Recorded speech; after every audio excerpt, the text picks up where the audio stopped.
Dobroveče, dragi gledalci. Pozdravlja vas vaš reporter John Smith iz suncem okupane Prištine.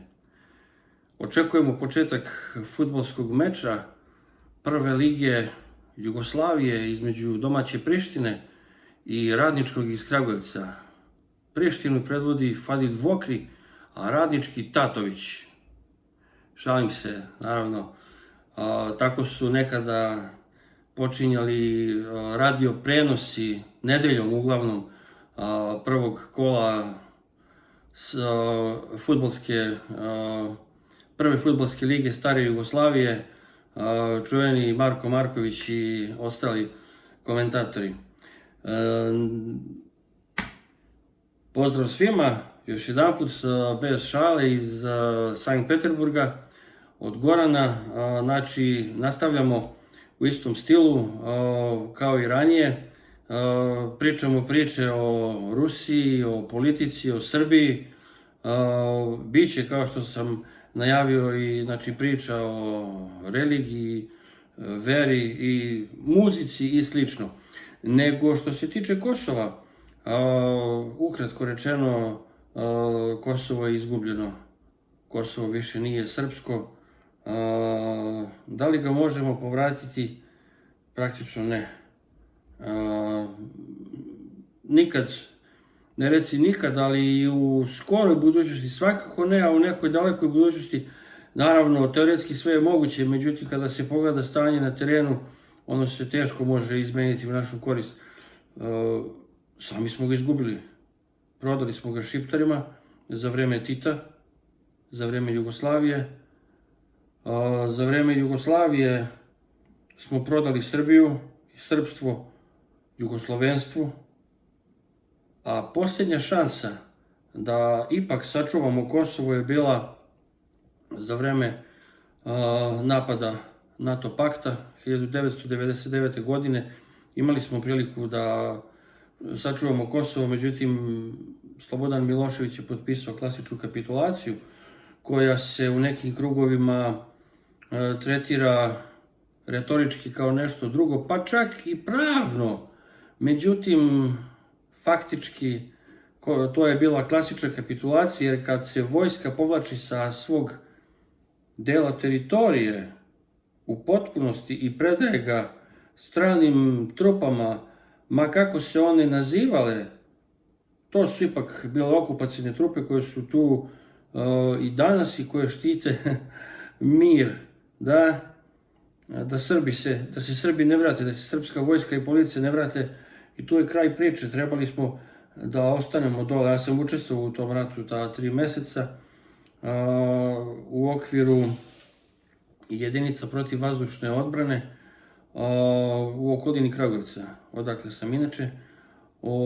I nije Srbija imala ni jedan jedini razlog da potpiše kapitulaciju. Dobro se sećam, i mnogi od vas sigurno se dobro sećaju, posebno oni koji su bili u armiji tada, koji su bili mobilisani kao i ja. Nije Srbija imala razloga da potpiše kapitulaciju, nije NATO imao nikakvih uspeha, svi napadi iz vazduha su bili takvi kakvi su, nanosili su neku ekonomsku štetu i zaista minimalnu štetu, nažalost, u ljudstvu. Međutim, trebalo je ostati tamo, trebalo je braniti to do kraja. I šta? NATO se spremao da krene u kopnenu operaciju, pa neka, to bi bila smrt za njih. Mnogo bi i Srba takođe poginulo, ali to bi za NATO bio masakr, jer nije to bio Irak. Sve ravno, pa teraj mile, razvaljuj. Ne. Brdovita i planinska Srbija sa dosta velikim brojem vojnika, sa prilično dobrom tehnikom ipak. Znači, za te uslove trebali smo da ostanemo, da se borimo do kraja i do pobede, za koju ja verujem da bi bila. A tako, evo, sada smo tu gde smo i evo šta možemo da uradimo. Da vam pokažem, evo, ovo je pločica, nadam se da se vidi, Kosovo i Srbija. To je pločica koju su mi napravili još dok sam živeo u Kanadi, u Torontu. pa sam je nosio tu na jakni, tako neko vrijeme nosio, pa nisam, pa jesam i tako, znači s vremena na vrijeme sam je nosio i to je jedino što možemo da uradimo, nikakve nade nema, mi sami Kosovo ne treba da priznamo, znači nezavisno, ali ovo mlaćenje sa Rusijom, ovamo, onamo, to treba da prestane.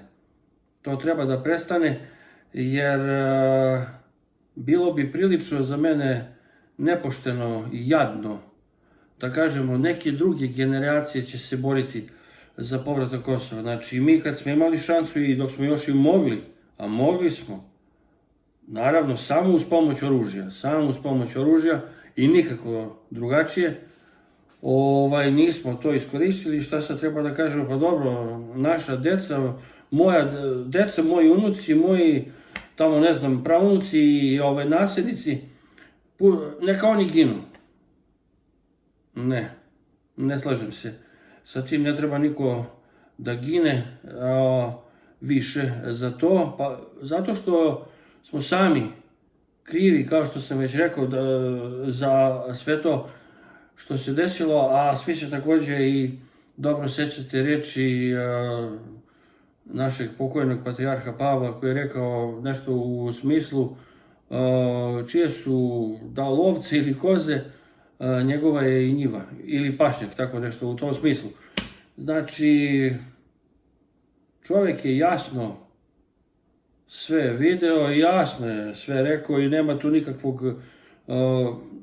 tu nikakve neke velike mudrosti.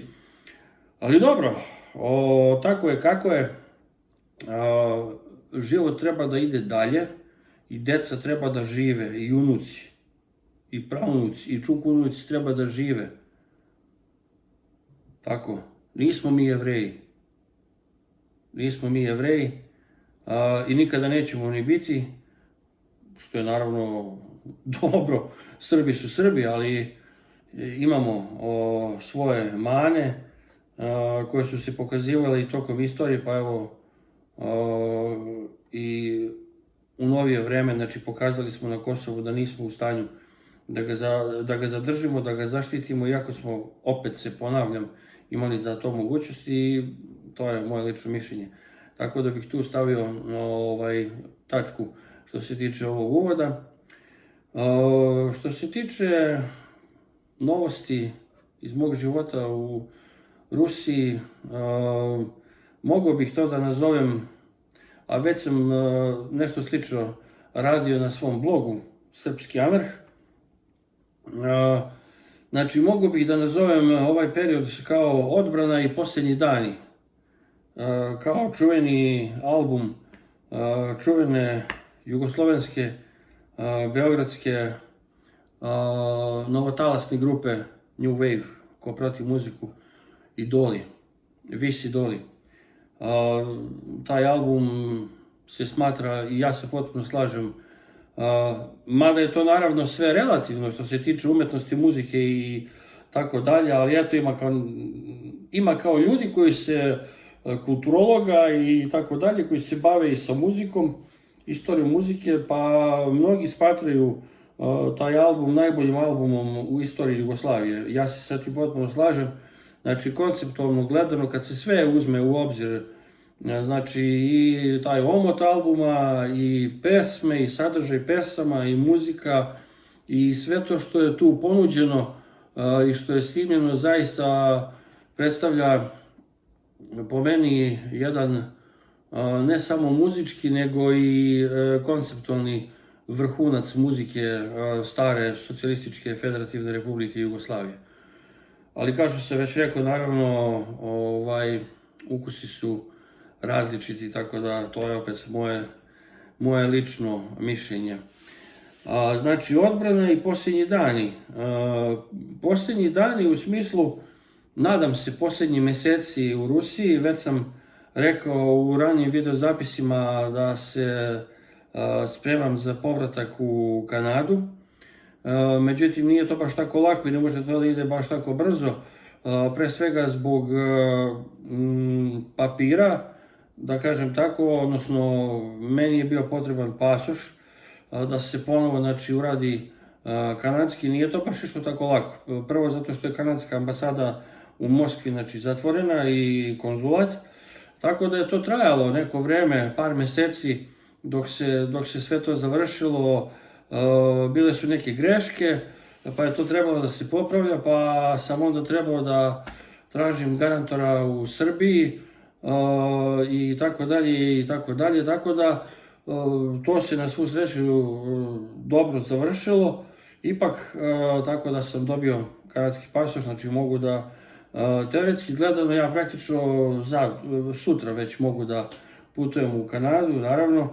Međutim, naravno, taj odlazak treba dobro da se pripremi, to sam takođe ranije napomenuo.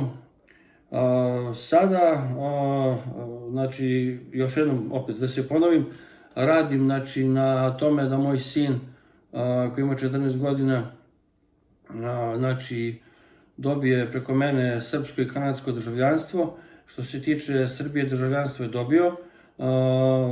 Znači, tu je bilo sve bez problema, tehnička stvar. Bilo je potrebno sakupiti dokumente i tako dalje i sačekati 2 meseca. Oni su prošli, on je dobio državljanstvo, a prošle nedelje smo bili u Moskvi. Iz Sankt Peterburga smo putovali čuvenim nemačkim vozom, Siemensovim vozom, Sapsan, znači brzim vozom. On otprilike negde oko 3,5-4 sata, znači putuje od Sankt Peterburga do Moskve.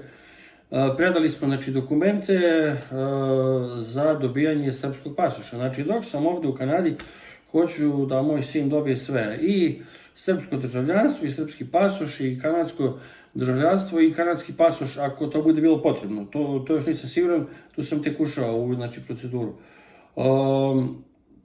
Znači, uzeli smo originale, znači, potvrde da je srpski državljanin i izvod iz, znači, knjige rođenih u Srbiji. Originale smo uzeli, on se slikao tamo i, znači, čekamo otprilike još oko 2 meseca da bi dobio pasoš, i tada se projekat dobijanja srpskog državljanstva i pasoša za mog sina završava, što je naravno sjajno. Što se tiče Kanade, ja sam proceduru počeo, međutim tu imamo jedan problem, a to je da pri predavanju, znači, dokumenata za kanadsko državljanstvo, što je isto samo tehnička stvar, Kanađani insistiraju da to nije ruski unutrašnji pasoš ili lična karta kao u Srbiji, već takozvani zagran pasport, to jest putnički pasoš, običan pasoš kako se to naziva u ovoj Srbiji. Sad, da bi on dobio taj zagran pasport, on je prvo morao da dobije unutrašnji pasoš, on ga je dobio sa velikim zakašnjenjem, tu smo mnogo vremena izgubili zbog ruske birokratije i na kraju smo se izborili. Izborili smo se tako što sam ja zvao telefonom mnogo puta i između ostalog i preko telefona su mi rekli iz službe koja nije policija, a koja se bavi, znači, sa tim primanjem dokumenata i za neki, za, na primjer, taj unutrašnji pasoš ili putnički pasoš i izdavanjem. Ta služba jednostavno je tu bila višak, odnosno ne radi taj njihov sistem, nego su mi rekli, idite tamo pa probajte lično na tom i tom tamo šalteru u drugi grad da ideš da dobiješ ličnu kartu. Mislim, nevjerovatno, za 2 meseca, ali to je nažalost tako mučenje, maltretiranje, ali sam tamo otišao i na šalteru sam rekao, znate šta, mi već 2 meseca čekamo, možete, evo, papir, taj broj tamo i tako dalje, i žena mi kaže, malo je pogledala u kompjuter, kaže preko sutra. Super. Mislim, super, ali, a šta da nisam otišao, ili da nisam zvao, da sam čekao, nemam pojma. Tako da dobio je unutrašnji pasoš i sad smo predali dokumente za putnički pasoš, tu je sad već situacija malo drugačija. Situacija se sastoji u tome da kada smo predali, znači, dokumente, da su rekli mesec dana. 16. januar. Nije to daleko, ali sam hteo da do nove godine, znači, predam dokumenta sva za kanadsko državljanstvo i da tu budemo mirni. Međutim, tako je bilo i ja sam opet probao, znači, da odem tamo u taj grad, u policiju. Otišao sam tamo, ništa nisam uspeo da uradim jer šalter na kome je trebalo, kako su mi rekli, da ih pitam, da se ubrza, znači, procedura, jednostavno zatvoren. I kad sam pitao, a kada je on otvoren, troje službenika, uključujući i dva policajca, mislim, bili su uniformama, su mi rekli da ne znaju. Ne znaju ljudi kad je šalter otvoren, nigdje nije napisano, ništa. I posle, tamo dok sam stajao, razmišljao i šta da radim i da li nešto mogu da smislim, tu je bilo jako mnogo ljudi, jako velika gužva, i tu neka devojka rekla da u suštini treba nešto da se preko interneta zakaže, da se otvori taj šalter, da se negde zapišeš, Bože sačuvaj, procedura, i da posle kad dođeš, naravno treba da im pokažeš, na primjer, avionske karte koje si kupio i da ti treba brzo, znači, taj pasoš i da ako tako uradiš da mogu da ti daju za 2 dana. Sad, ja sam već ranije razmišljao o tome, pa šta ću da radim, ja ću da kažem, znate, hoću da putujem odmah posle nove godine u Srbiju kod, znači, brata sa sinom i treba mi pasoš, a pošto je ova lična karta kasnila, sad ne možemo da čekamo, ali naravno bilo je za očekivati da će oni da traže, znači, potvrdu da si kupio karte. Ja naravno karte ne mogu da kupim, jer bi to, mislim, to bi bila laž. Bela laž da mi trebaju karte, jer ja neću da idem u Srbiju, samo hoću da dobijem pasoš, da bih mogao da nastavim, znači, proceduru. Tako da sam procenio da je situacija takva da, naravno, ništa ne pričam u vezi Kanade, jer je u Rusiji zabranjeno da se ima više od jednog državljanstva i ako hoćete da imate više od jednog, onda morate da se odreknete drugog, trećeg. Sad, to je tako po zakonu, međutim, to se baš i ne poštuje, ali da ja sad odem u policiju i da im odnesem odštampani dokument iz kanadski gdje piše da mi treba zagram pasport, oni će kažu čekaj malo, a mislim mogu da kažu, mogu i da ne kažu, ali što je da rizikuju da mi kažu, pa čekajte malo, kako to sad, znači vaš sin ima rusko, znači državljanstvo, a vi hoćete dvojno državljanstvo kanadsko, da? Pa, ali vi znate da je to zakonom zabranjeno. Šta vi to radite? I tu bi još mogli da mi kažu, pa čekaj malo, nećeš ti da dobiješ ovaj pasoš, da mi vidimo šta ti radiš. Tako da sam odlučio da sačekamo tamo 16. januar, opet nije to ni toliko daleko, tako da ćemo da tu sačekamo. Međutim, bio je još jedan razlog zašto sam hteo da imamo ruski pasoš, to je da sin dobije ruski pasoš, zato zbog opeke, juvenalne justicije.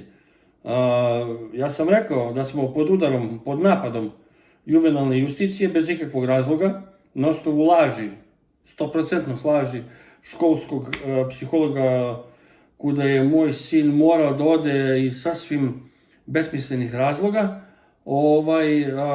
I sada, znači, u slučaju da u nekom worst case scenario, to jest u nekom krajnje lošem, znači, slučaju da napad juvenalne justicije bude toliko žestok i loš da probaju da mi oduzmu sina, znači prva mera, naravno, koja čoveku pada na pamet je da znači odemo u Srbiju, da se evakuišemo u Srbiju.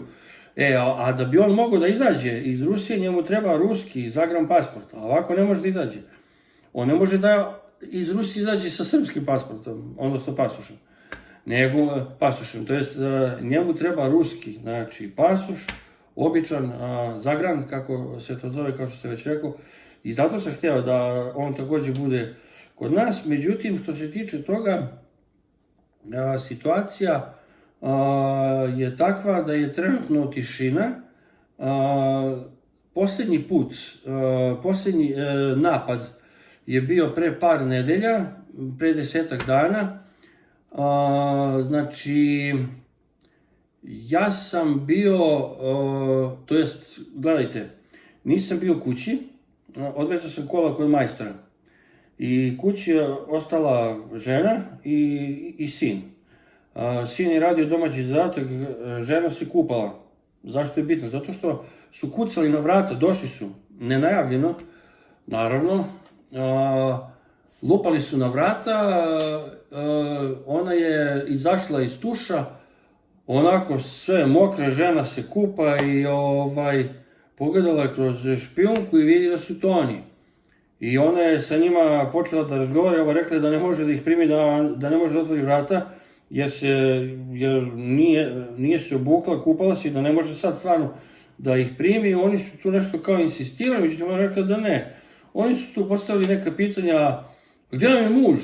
Šta tebe briga, gdje sam ja? Šta ti tu radiš? Ti zašto si tu došao uopšte?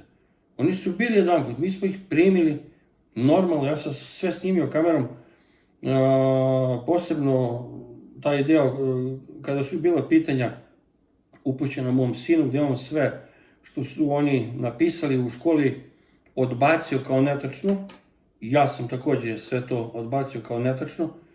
I šta ti sad ponovo tu dolaziš? Ona tu sve provjerila, šta ti hoćeš? I dobro, nisam ja bio tu i onda oni su tamo ostavili neka 2 papira da su oni bili i da smo taj dan trebali da se pojavimo tamo kod njih u drugom gradu, u njihovim kancelarijama, da bi sa nama nastavili nekakav razgovor. Nemam pojma o čemu. I da zovnemo telefonom. Ja sam pozvao sam telefonom i sad, naravno, oni uvijek igraju sa pozicije sile i njih se svi plaše. Svugde, juvenalna justicija, svi znaju ko su oni i čime se bave. I sad znači jedna od tih žena koja je upravo zadužena za tu kraj gdje ja živim i taj gradić koji je spojen sa Sankt Peterburgom, ona je naravno igrala sa pozicije sile, a zašto vi se ne javljate na telefon? Kad? Niko me nije zvao. Ne, ja sam zvala, imam spisak.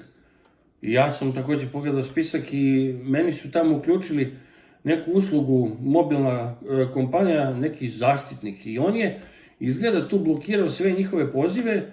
Ja sam poslije to skinuo, ali poslije više nisu zvali. Isključio sam tu uslugu. Ukratko, znači, pokušala da razgovara sa mnom sa pozicije sile. Ja sam prvo normalno razgovarao, a zašto vi hoćete sa nama da mi si pričate, šta nam treba? Mi smo sve odgovorili, šta mi još treba? Ona pa kao, treba tu, da, treba. Ja sam rekao, ne treba. I onda sam ja počeo, taktički sam povisio glas u smislu, šta sad ti mene tu zoveš? Što vi nas maltretirate, što nas mučite? Mi smo porodica, obrazac kako treba da bude, šta vi hoćete?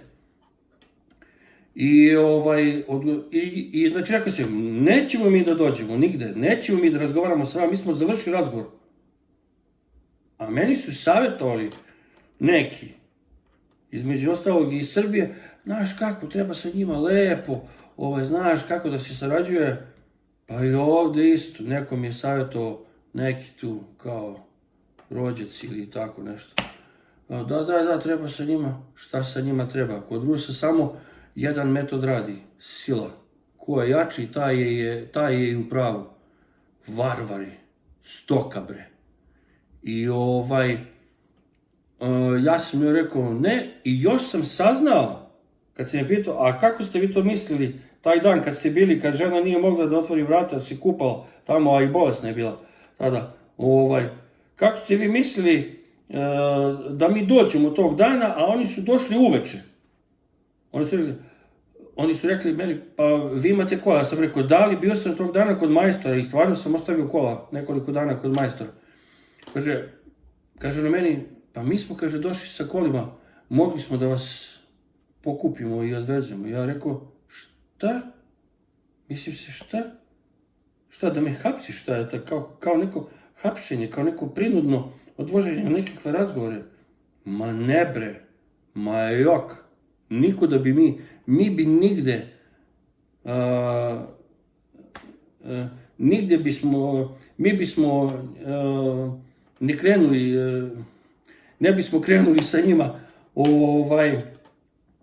tako da sam ja prilično žestoko reagovao, tipa uvređeno, šta, dosta više tog maltretiranja i rekao sam mi da ćemo da ih tužimo sudu, i njih i školskog psihologa.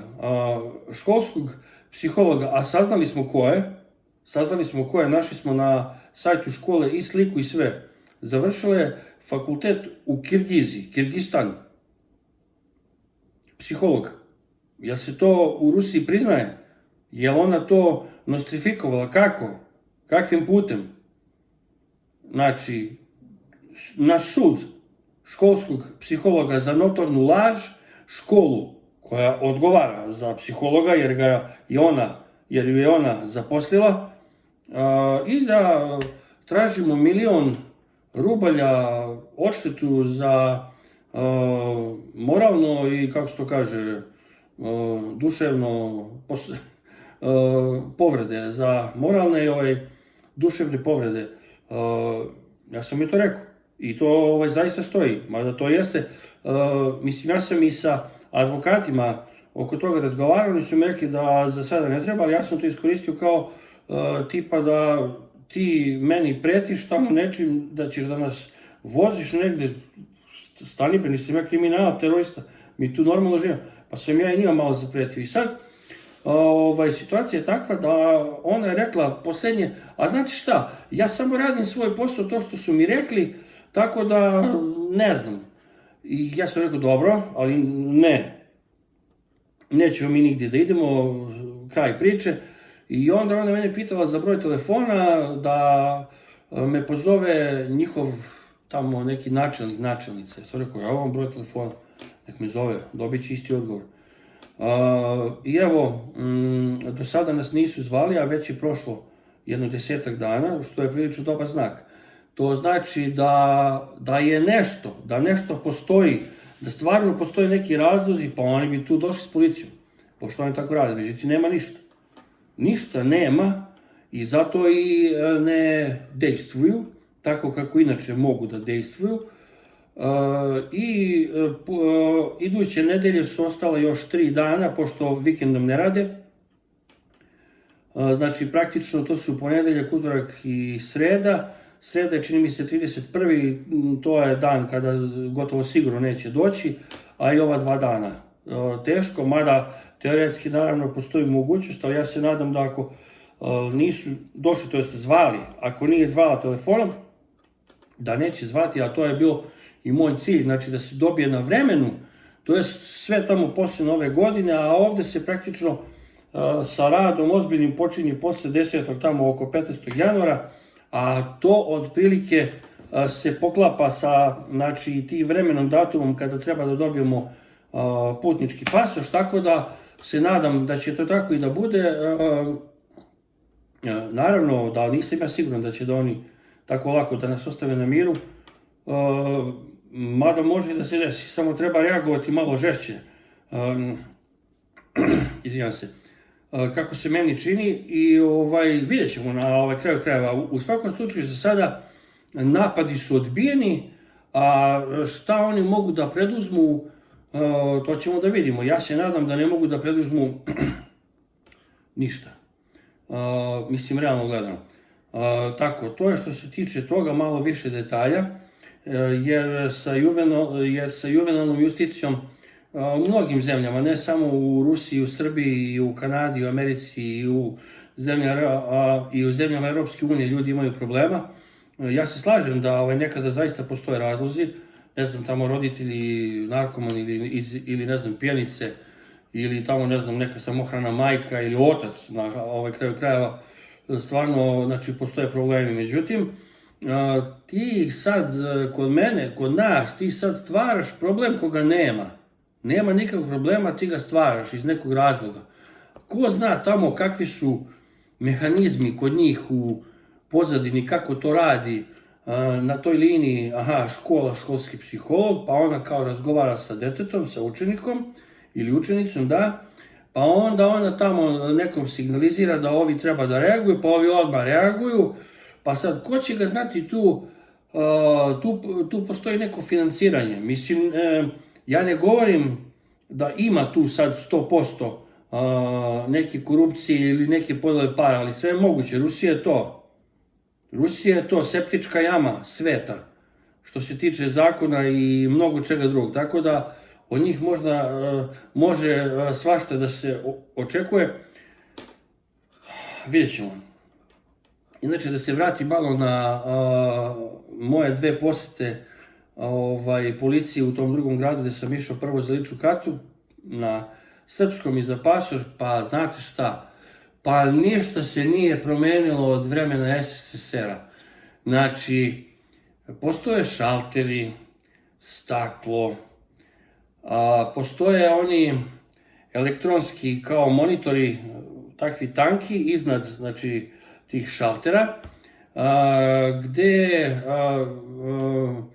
u elektronskom obliku piše broj šaltera i gde bi trebalo da piše tamo, na primjer, koji je broj sada na redu da dođe do šaltera. To jest, verovatno tamo negde postoji neki aparat gde može da se izvuče papirić sa, znači, brojem i da se čeka u redu, da se sedi, da se normalno čeka, da ne bude, znači, pritisak ono, što se kaže, masovno kao stado na te šaltere, potpuno divlje, poludivlje, necivilizovano. Međutim, ništa to ne radi. Tamo negde pišu neki brojevi šaltera i pišu brojevi na samom staklu gde su šalteri. Ali redovi su pred šalterima i gomila ljudi, zagušljivo. Postoji klem uređaj koji nije uključen. Znači, ništa ne radi, ništa ne funkcioniše. Za narod ništa. Ništa za narod. Ima tu ljudi ima tamo jedan deo gde su imigracija. Naravno, to je skoro sve Srednja Azija. Gomila ljudi, masa. Čekaju tamo danima, satima. Nemam pojma koliko čekaju. Strašno, čoveče. Ovamo gde sam ja bio za obične lične karte, unutrašnje pasoše, takođe nekoliko redova.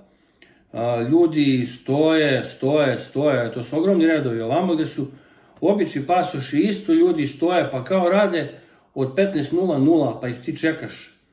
Pa onda, znači, umesto da radi taj elektronski, znači, sistem, izvlačiš broj, čekaš svoj broj, kad se upali, ideš. Nema nikakvih problema. Ne. Postoji papirić, običan papirić koji je neko tu izvukao, iscepao iz neke sveske, ne znam, odakle i olovka. I priđeš i zapišeš se. Broj 1, to i to prezime. Broj 2, to i to prezime i tako dalje. Ja sam, čini mi se, bio broj 9. I tako, znači, sve kao nekad. Sve kao nekad, loše, sve loše, zagušljivo. I još kao šlag na tortu, na primer, ima ljudi koji izgube nerve. Na primer, neka žena koja je tu sedela do mene, na nekoj stolici, malo starija žena, počela je prvo malo jačim glasom, a posle toga skoro i da viče. Šta je ovo, šta se ovo dešava, jel ovde neko radi? Pa onda kad neko prođe od ovih službenika tamo koji rade, ona ih, presreće pa ih pita, oni joj nešto i ne odgovaraju uopšte. Pa ona viče, pa se nervira, pa kaže, nemam ja živaca. Tako i samo, znači, podiže temperaturu. A onda počeo da se prolama krik. Krik, ali sa te strane šaltera. Znači, ženski glas, nisam video tačno ko je i šta je, ali, pošto je bilo mnogo šaltera, ali neko urliče. Neka žena urliče i to nije ono što bi, recimo, viknula jednom, dva, ne, nego ona priča nešto, ona urla na nekoga. Pa sam onda čuo malo kako je rekla, pa ja vaše, kaže, lice češće viđam nego lice moje majke, nešto u tom stilu. čovječe, pa šta je ovo? To je ad kromešni i škrgut zuba. Gdje god da se pojavite, praktično, znači srednje statistički, neki problem može da izbije. Nešto može da izbije, ništa ne radi, ništa ne funkcioniše. Samo da se biju, rat, krv, prolivanje, politika neka. Pa što nisi uradio da ti zemlja cveta, a ako ne da cveta da bude pristojna, nego ljudi ko stoka žive 2025. godine, biju se ne, mislim, bukvalno, mada i do takvih cena možda može da dođe. Kad se ti potpisuješ na papiriću, pa tamo neko nešto našpecrta, pa za sekundu može da izbije spor. Pa šta ti radiš za narod? Pa ništa ne radiš za narod. Pa što ja tebe da poštujem? Pa šta si ti? Pa ko si ti? Pa šta ti nudiš svetu? Pa kakav ruski mir? Pa već sam to pričao. Pa nije nikakav ruski mir, nije nikakav ruski svet, nego polusvet. Užas, čoveče.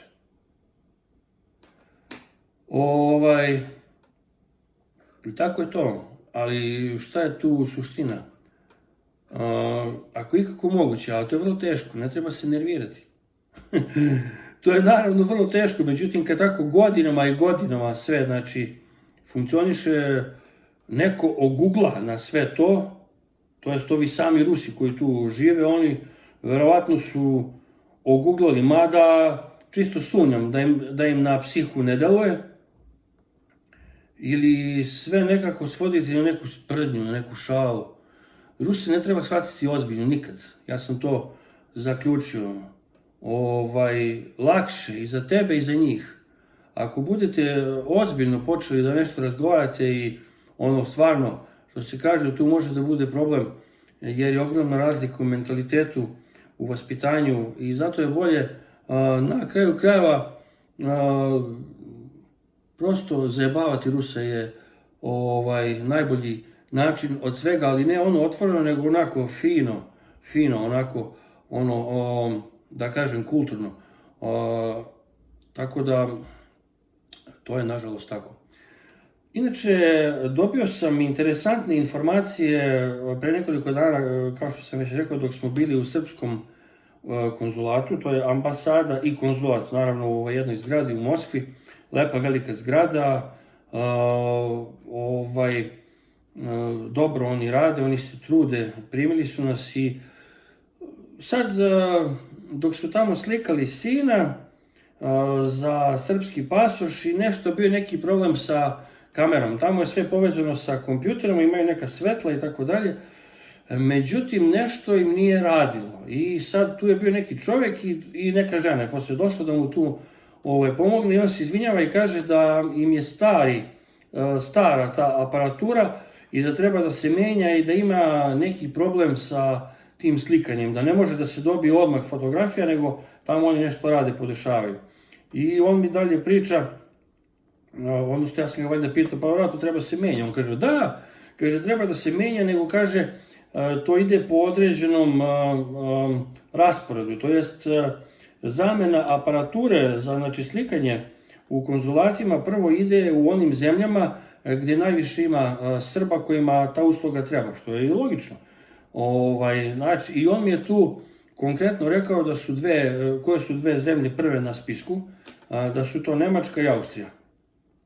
Znači tu ima najviše Srba imigranata, to je ljudi koji tamo žive i rade i kojima trebaju te usluge, pasoš i sve ostalo. Ja ga pitam, a on kaže meni, a što se tiče Rusije, mi smo daleko. Ja onda pomislim, znači ovdje ima malo Srba. A do covida i do rata bilo je ovdje puno srpskih firmi, znači građevinskih, mnogo ljudi ovdje radilo i ne samo građevinskih, nego i drugih firmi, ali građevinske su bile u najvećem broju. Ja ga pitam onako, pa sad rekao možda i nije pitanje da kažem za javnost, ali ja ga pitam onako ljudski, rekao pa koliko ovdje ima Srba? I on prosto mi odgovara, kaže 8.000. I ja prvo nisam razumio da li on možda misli na Moskvu. Ja ga pitam, pa je u Moskvi? Ne, kaže, ja rekao, u cijelu Rusiju, kaže, da. jako mala cifra.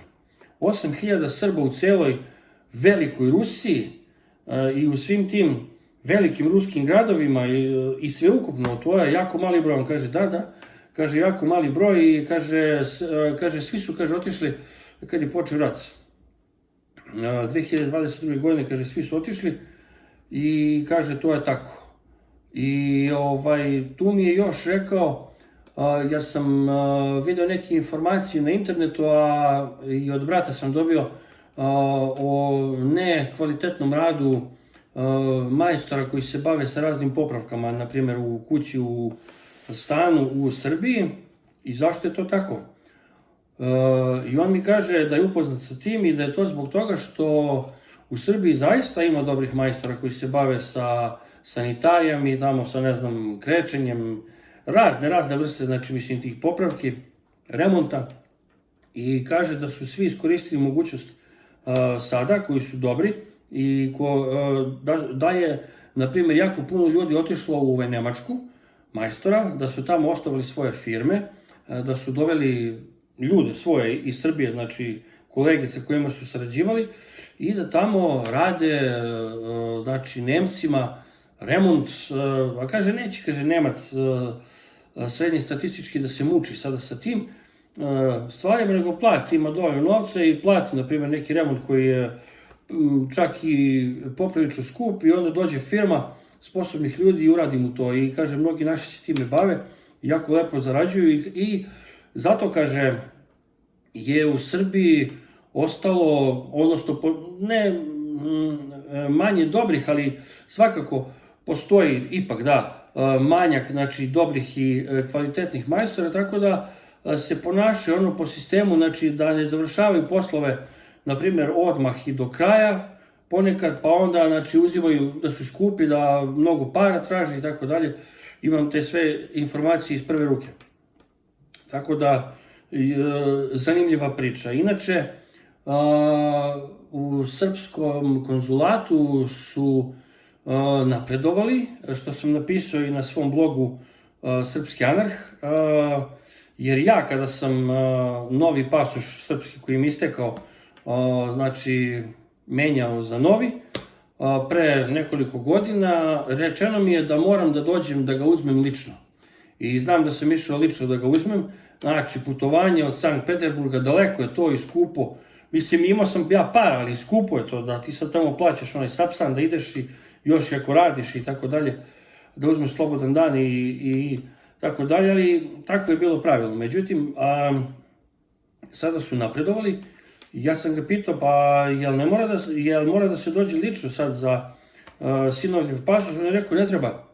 Ne treba, kaže, dao mi je jedan papir, tamo ima neki brojevi, neki podaci, i kaže, samo ćete, znači, kada vidite da vam je, da se pojavio broj sa tog papira na sajtu, a to znači da vam je pasoš stigao, da je spreman za preuzimanje, treba, kaže, da kontaktirate jednu službu za dostavljanje tih pošiljaka, tamo određenu službu, i njima ćete, znači, dati taj papir koji će oni da daju nama, a mi vama šaljemo pasoš i oni vam donose do vrata.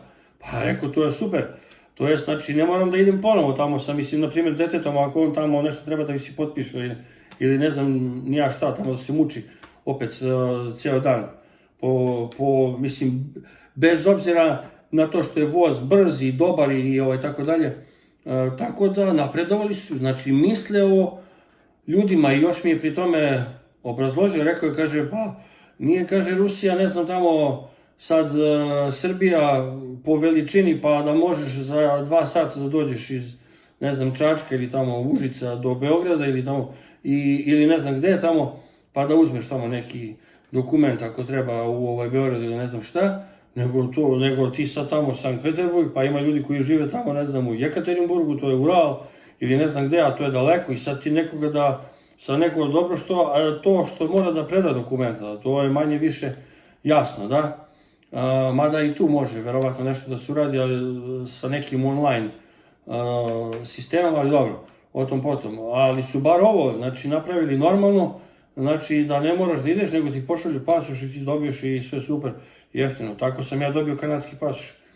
Gde uopšte ambasada i konzulat su kanadski zatvoreni u Moskvi, radi samo hrana, to jest obezbeđenje. Ja kad sam predavao dokumenta, spakovao sam sve u jedan kovarac, zalepljeno sve i ja sam predao kovarat o obezbeđenju, kojega dalje predaje osoblju ambasade, to jest konzulata, a Kanađani su mi poslali isto preko službe za dostavku tih pošiljki i pasoš, tako da Srbija je tu napredovala, što je jako dobra stvar. To su neke novosti, neke stvari. Ne znam šta bih još mogao da dodam, možda je već dovoljno dugo, ali bih se opet vratio malo povezano sa ovom atmosferom, poludivljom, varvarskom atmosferom, tamo gde ima puno birokratije, kao na primjer što je bilo u policiji, tamo gde sam išao da se borim za pasoše. I uopšte taj njihov mentalitet ruski o kome sam već pričao u ranijim videozapisima, gde u javnom životu u svakom trenutku neočekivano može da se desi nešto loše.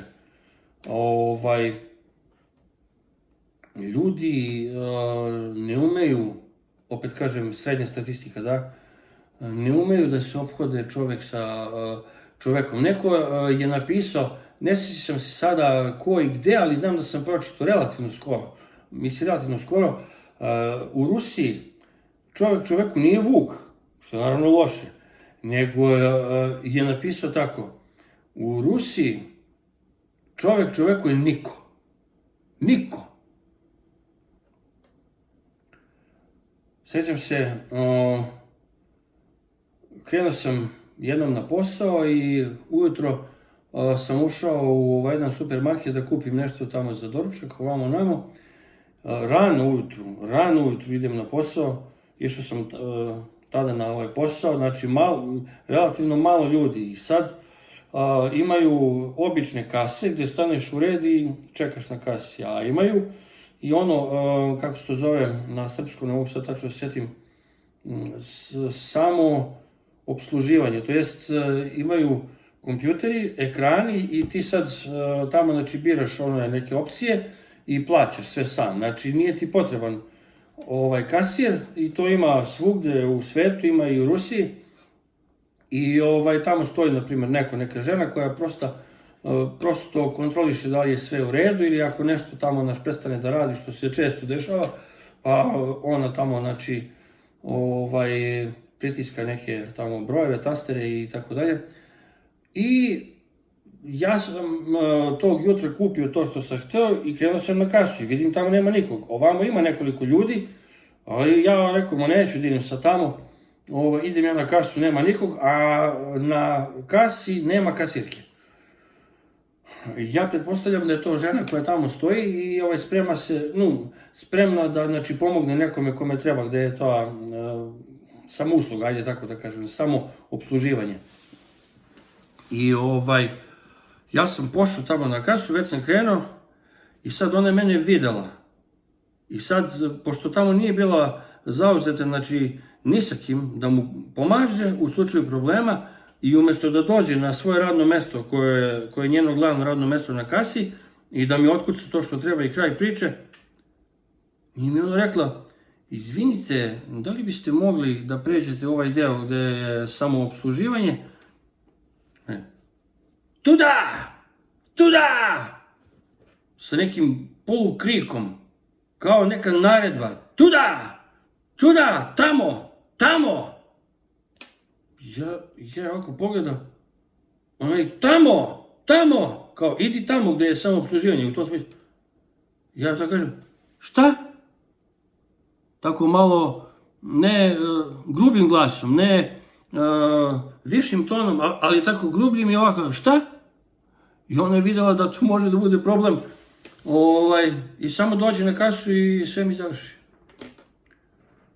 Znači, samo sila, zakon jačeg. Inače, samo će da urliču da te postave na mesto. Da te postave na mesto, da te ponize tuda. Isto, nedavno, bio sam u poliklinici povezano sa povredom ruke o kojoj sam pričao već u jednom iz video zapisa. I isto tako idem ja tamo i sad nešto mi je trebalo u nekoj od tih ordinacija tamo i sad ja dolazim do tog mesta gde piše da sam trebao da, znači, dođem gde su mi rekli, ne znam, na primjer 52, ordinacija broj 52, izlazi žena, ne znam da li je doktor ili neka medicinska sestra i opet tuda, tamo, to jest zaobiđi. I opet gledam, jeboti mater, ja rekao, pa znaš šta, pa stoko jedna bezobrazna i nevaspitana ruska, nekulturna, pa kako ne umeš normalno da kažeš ljudima, možete molim vas da zaobiđete na druga vrata. Šta ti je teško da budeš čovjek, kulturno, da se odnosiš prema ljudima, to su pacijenti, to su ljudi, to nije stoka. I tako svugde, manje ili više. Znači, nije to stalno, ali uvek možete da očekujete nešto što će da se desi. I skoro svaki dan se nešto i dešava. Ako idete negde, bilo gde, to sam već govorio, u kolima, na putu, u prodavnici, na poslu, bilo gde da idete, nešto može da se desi, neko sranje, da, izvinjavam se za neprilične reči, ali to je tako, poludivlja nacija, ljudi potpuno izgubljeni u svemiru, ti ćeš nekog da učiš kako treba da se živi. A šta to znači? Evo, mi nudimo tradicionalne vrednosti, kaže ruski mir, ruski svet. Pa nemaš ti šta da nudiš. Nemaš ti šta kome da nudiš. I evo, sad sam se setio, produžetak. Pratim relativno, da kažem, često, to sam isto, znači, ranije pričao, YouTube kanale Rusa koji su pobegli iz Rusije u Srbiju. Mislim, van Rusije, ali me najviše zanima naravno u Srbiji i pratim, na primjer, već nekoliko godina i pratim kako se polako situacija izmenila. U odnosu na tamo onih prvih godinu, dve, posle početka rata, kada su mnogi Rusi otišli u Srbiju i gde su uglavnom bili pozitivni komentari, posle 3-4 godine boravka u Srbiji sve više nailazim na nove video zapise gde Rusi počinju da otvoreno govore o razlici u mentalitetu. Govorili su oni i ranije, ali više kao u smislu razlike, kao, evo vidite kako je ovo lepo, a sad neke stvari počinju da im smetaju.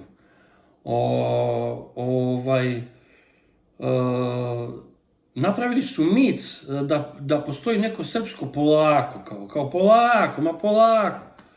Napravili su mit. Ja toga nisam svestan, živeo sam normalno, rođen sam i živeo sam u Srbiji.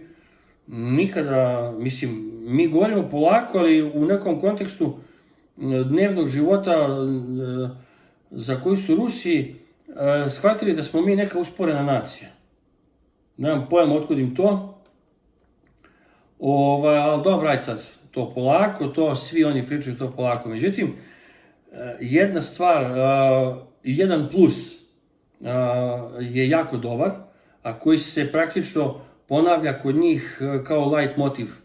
Skoro svaka analiza na tim ruskim YouTube kanalima Rusa koji su u Srbiji, kada govore o porodici, oni su prosto u šoku.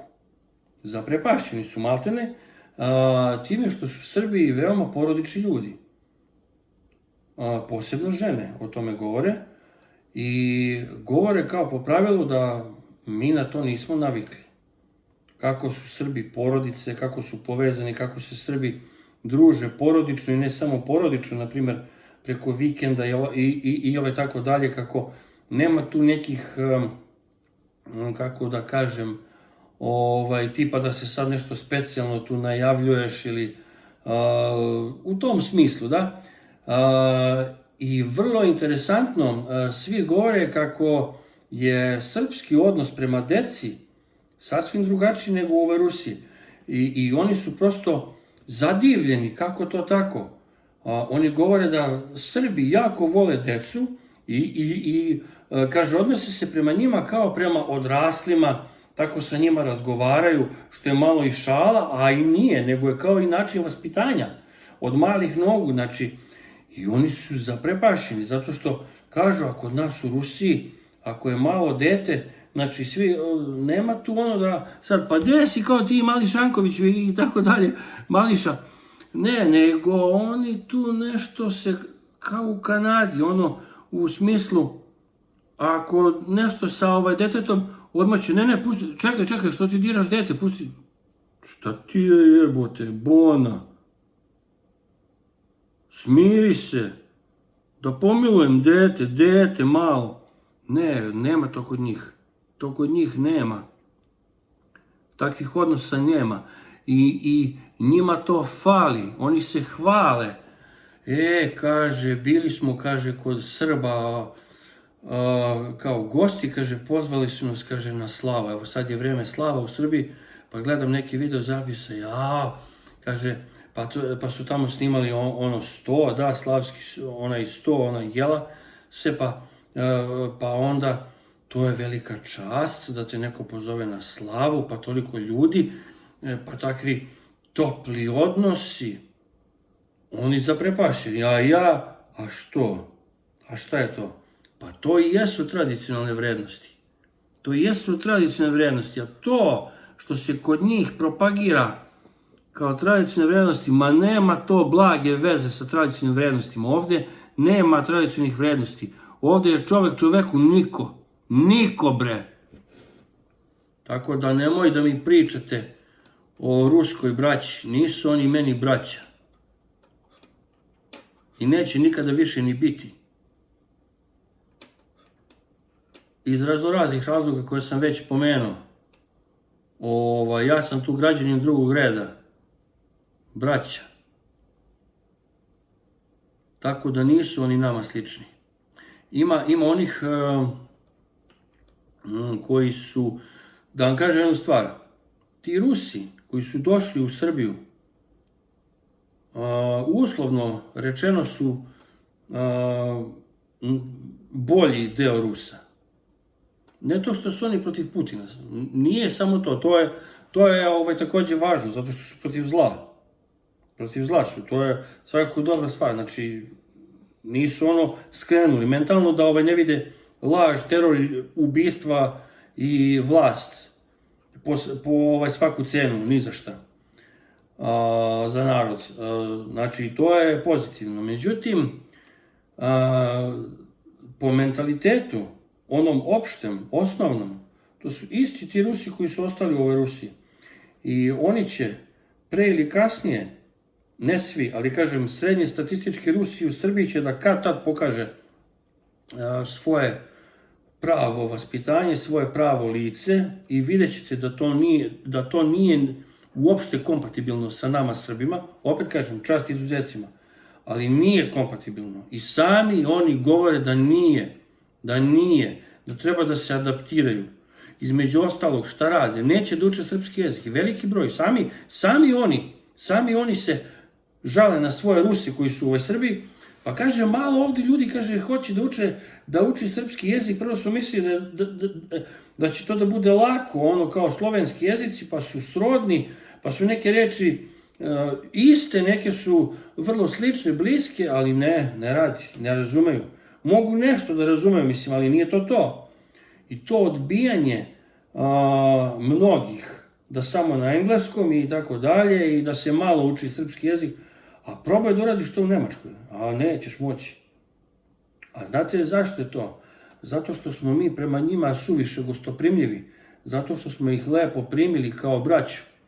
A oni su odmah zauzeli onaj stav. Pa vi mislite da oni nemaju taj osjećaj te manije velikog, manijakalne nekada, što im je zemlja velika, mada nezasluženo, o tome sam pričao, a i opet ću, jer su sve pokrali teritorije, zauzeli tuđe, kolonijalne imperije, kao Velika Britanija i ne znam, tamo Holandija i Španija i ostale, Portugalija, sad to nije bitno. Znači, u njima čuči, kako se to kaže, imperski čovek, čuči ta imperija, to jest ta visina, to da te gleda sa visine. Pa vi ste mali, pa da, mi smo braća. Da, oni pojma nisu imali. Mnogi otvoreno priznaju da su slušali to, da smo mi kao nešto braća, ali nisu imali pojma zašto i zbog čega. Pa njima su mnogo bliži Kirgizi i Tadžiki i Azeri nego Srbi. Njima su Bugari bliži nego Srbi. Bugari. To je istina. A mi smo tu psihozu stvorili besmisleno i veštački. I uopšte ne na našu korist. Ni u kom slučaju. Tako da kažem, oni će kad tad da mi si pokažu svoje lice, kažem opet ne svi, a evo, gledam pre neki dan, jedan momak, fini momak, dobar momak, Rus, i njegova tamo devojka ili žena, ne znam šta mu je, nije ni bitno, Ruskinja, i sad šta je čovjek uradio? Čovjek je sa interneta skinuo fajl, neke karte centra Beograda, odštampao je tako veliku mapu i na toj mapi ne znam kako, ali to je verovatno neki možda ruski tamo sajt, znači imaju sa plavim nekim tačkama označeni punktovi, to jest mesta u Beogradu gde su neke ruske ili firme ili tamo neki kafići ili neke prodavnice. I to je sve uglavnom centralni deo Beograda i čovjek je onda mrtav hladan ni kriv ni dužan uzeo lenjir i sa lenjirom ograničio olovkom i sa lenjirom ograničio je, znači, granice tog centralnog dela, znači Beograda, gde se oni kreću. Enklava, ruska enklava.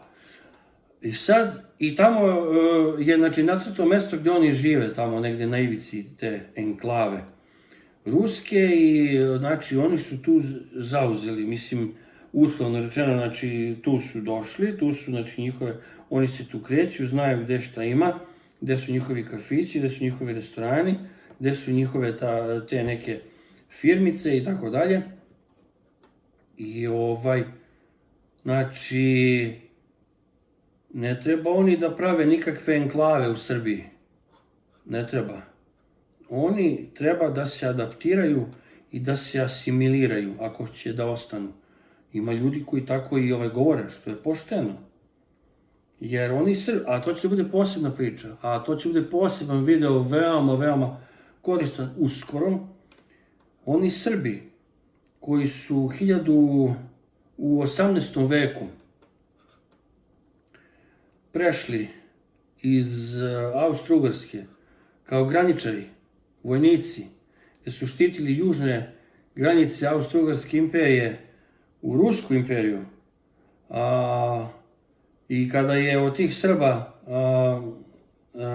u današnjoj Ukrajini, znači tadašnjoj Malorusiji i Novorusiji, znači stvorene su dve poluautonomne oblasti, Nova Srbija i Slavjanosrbija, gde je većina naroda su bili Srbi, sve vojnici koji su takođe u ovoj Rusiji od svoje volje htjeli da pomognu u Ruskoj imperiji, carici i carstvu, da se štite južne granice od napada Tatara. Bili su Srbi, bila su mesta u te dve oblasti, nazivi mesta gde su ljudi živjeli, većinom Srbi, srpska mesta. srpski nazivi, Subotica, tako dalje, Pančevo.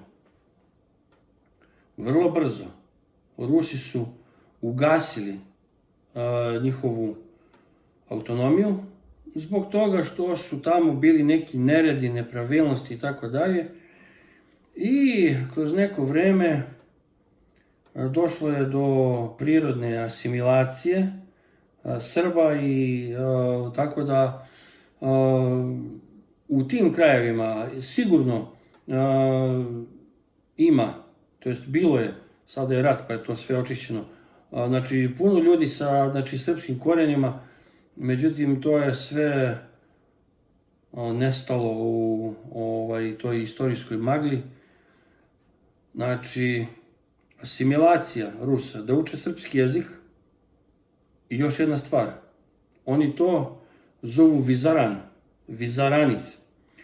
Znači, donet je zakon u okviru bilateralnih odnosa Srbije i Ruske federacije o bezviznom režimu. To jest da Srbi mogu da putuju u Rusiju i Rusi u Srbiju na mesec dana, na 40 dana bez vize. To je jako dobra stvar. Ja to pozdravljam. I taj zakon je, zašto je on bio donet? To jest, kome je taj zakon bio pre svega namenjen? On je pre svega bio namenjen, znači, običnim ljudima koji bi želi, na primjer, da upoznaju tamo Rusiju malo više turistički. Na primjer, hoće ljudi da dođu, na primjer, na 2-3 nedelje ili na čak celih mesec dana, da malo tamo proputuju da vide Moskvu, Peterburg i drugi gradovi, druga mesta, ili u Srbiji da vide tamo, ne znam, Beograd, Novi Sad i tako dalje. Znači, u turističkom smislu da se ljudi ne muče sa tim vizama i tako dalje, nego da prosto pokaže pasoš i znači prolazi i da ima rok dokle može tu da bude i to je to. Drugi razlog je bio, znači kome je to bilo znači namenjeno, to su poslovni ljudi, znači ljudi koji posluju sa znači Rusijom ili Rusi koji posluju u Srbiji, znači preduzetnici. To je još, da kažem tako, viši stepen koristi, zato što, znači, da bi se taj biznis razvio, da bi ljudi zarađivali, znači, ne treba ti nikakva viza, a tamo si, na primjer, otvorio u Rusiji neku građevinsku firmu i sad, naravno, centrala je u Srbiji i sad imamo tu ljudi koji putuju ovamo namo i sad da ne bi, na primjer, se mučili sa tim vizama, da mu čekali u redu i tako dalje, znači, to je urađeno odlično. Međutim, ovi Rusi koji su došli posle početka, znači, rata 2022. godine, mislim, rat je, da kažem tačno, da ne bude zabude, rat je počeo 2014. godine, to jest Rusija je napala nezavisnu Ukrajinu aneksijom, Anšlusom, kao što je Hitler izvršio Anšlus Austrije, tako je Putin izvršio Anšlus Krima 2014. godine, znači tad je počeo rat, a 2022. je krenulo znači, masovni napad i ovi Rusi koji su došli nisu odmah hteli da prave papire za ostanak u Srbiji po srpskim zakonima, nego su vidjeli mogućnost, odnosno rupa, da kažem, u ovaj zakonu, da mogu da, znači, budu 30 dana sa samo ruskim pasošem, bez srpskih papira, da izađu, na primjer, u Bosnu, odnosno Republiku Srpsku, i da se odmah vrate nazad. I tako su mnogi Rusi su se, znači, koristili, da kažem, time da tako žive, i po zakonu to nije sporno, ali i sami mnogi Rusi, znači, govore da to nije baš lepo, tako ponašanje. Znači, ti koristiš, znači, neki zakon koji je, znači, tu donet za normalne ljude, a oni se ponašaju nenormalno. Znači, ti nećeš tu da ostaješ, nego ti hoćeš tako. I šta ti tu zapravo radiš? Čekaj, ti moraš da se registruješ, ti moraš da... Hoćeš da ostaneš? Super, znači da, i tamo ideš, znači radiš te sve, znači, procedure koje treba i tako dalje. Mnogi to rade, ne kažem da su svi, ali mnogi rade taj sistem vizaran. Znači, izađi, uđi. I sad, to je malo i, da kažem, dosadno i to treba i da se plaća. Pa je počeo da se razvija i biznis i sa srpske strane. Firme koje organizuju, znači, na primjer, autobuse da idu Rusi u znači, Republiku Srpsku, radi tamo nekog turizma i onda da se vraćaju i tako dalje. Mislim, ne znam detalje, ali sam o tome također slušao, tako da sam oštro protiv toga. Treba ih sprečiti da to radi. Hoćeš da ostaneš? Pa dobro, onda znači radi to, radi papire kako je, znači, kako se normalno radi. Kako se normalno radi. A ako bi probali da rade tako nešto u ovoj Nemačkoj, pa probaj. Pa ćemo da vidimo da li ćeš moći. Da vidimo da li ćeš moći. Pa neće moći. Prvo u ovoj Nemačkoj to je nemoguće, zato što oni tamo trebaju im viza i tako dalje. Ali u bilo kojoj drugoj normalnoj državi, da kad bi se neko tako ponašao, to bi bilo prilično sumnjivo i, da kažem, malo ponižavajuće za tu državu. Tako da je to u skladu sa onim da neće da uče srpski jezik, ili ako uče, onda onako ono lenjo, znaš, učim, pa nije mi baš lako, pa teško to ide, ali evo, znam da pitam na kasi koliko košta, znam da kažem hvala, doviđenja. Znači, dobrodošli, braćo Rusi, ali dajte, poštujte malo ovu državu i malo poštujte naše zakone i poštujte malo ovaj narod koji vas je primio u bedi u kojoj se nalazite, tako da sve lepo sa njima, ali ovaj vizaran bih, ne znam na koji način, da li zabrana ili ako si izašao, na primjer, ne možeš da uđeš odmah nego posle mjesec dana, nešto u tom smislu, pa ti sad misli, nego odmah mora da radiš papire, odmah mora da se radi papiri, a nećeš da ostaneš, doviđenja, znači došli si tu šta? Pa zato što im je Srbija, ima su tamo Gruzija, ne znam, Srbija, tamo neke opcije, zato što je lako da uđu, znači ne treba ti viza i onda to koriste. Kao, pa što da ne koriste? Pa zato što ne treba tako. Zato što ne treba tako. Ne treba tvoja država da bude nekome, kako da kažem, ne to što usputna, ali takav odnos, kao, ma da, tu ćemo mi, tu Srbi, braća, oni se prema nama dobro odnose i tako dalje, i tako dalje.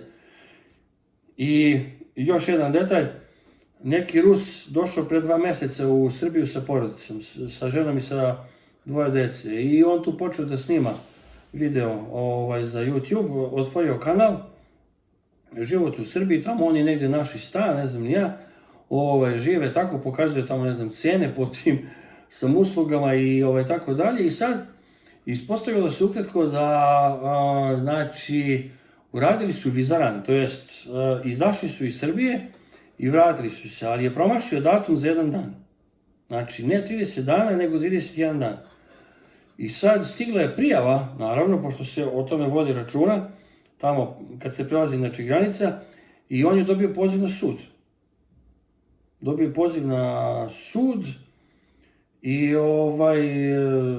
dobio je najmanju moguću novčanu kaznu od 5.000, čini mi se, dinara, i tamo neka taksa 1.000 ili 2, i da u roku od 15 dana treba da napusti Srbiju. I sad čovjek je podigao takvu dževu na internetu, deportacija, kaže.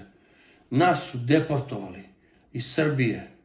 A snimao je video kako se oni muče po policiji, pa idu, pa mučenik, da, mučenik, pošto nisi ranije to radio, nego si čekao posljednji trenutak. Pa šta, Srbija ti kriva što si za 1 dan promašio. I on tu piše kako se oni, šta da radimo. Sad će, gde da izađemo? Da izađemo negde u Bosni gde ima 4-5 kuća i jedna benzinska pumpa i tu da stojim sa porodicom. Pa što tu? Pa idi na aerodrom. Idi kupi kartu pa se vrati u Rusiju, i to su i uradili. Nego je tamo pričao na taj način kako ih Srbija nije primila. Kako to nije primila? A zakoni ne moraju da se poštuju. Ne. On je tu. I on je bio na sudu i onda je otvoreno priča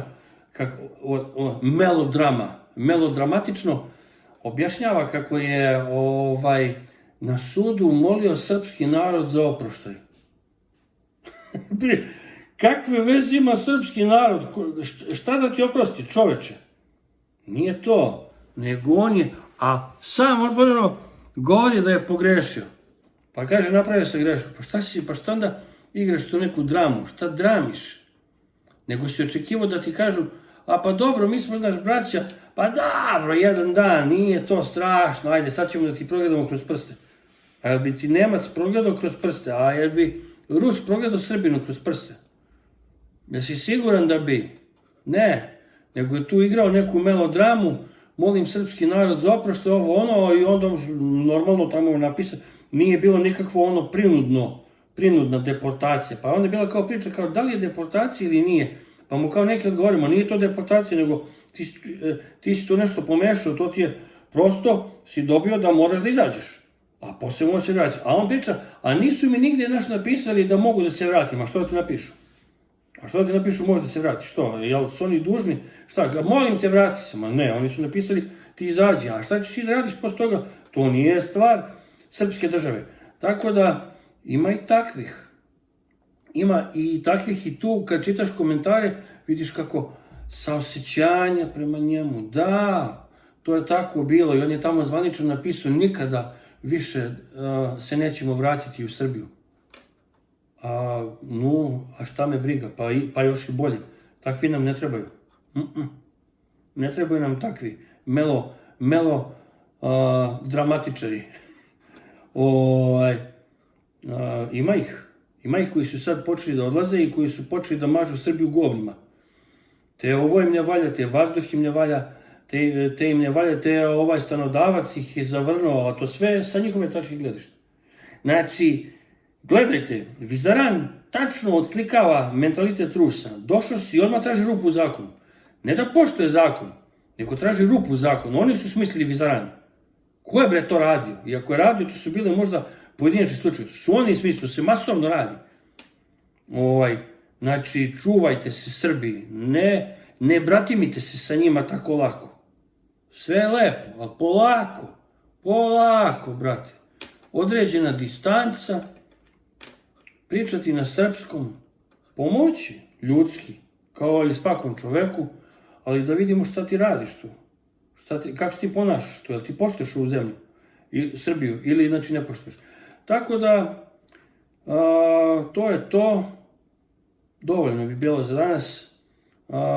Pozdravljam vas iz Sankt Peterburga i vidimo se uskoro. Sve najbolje.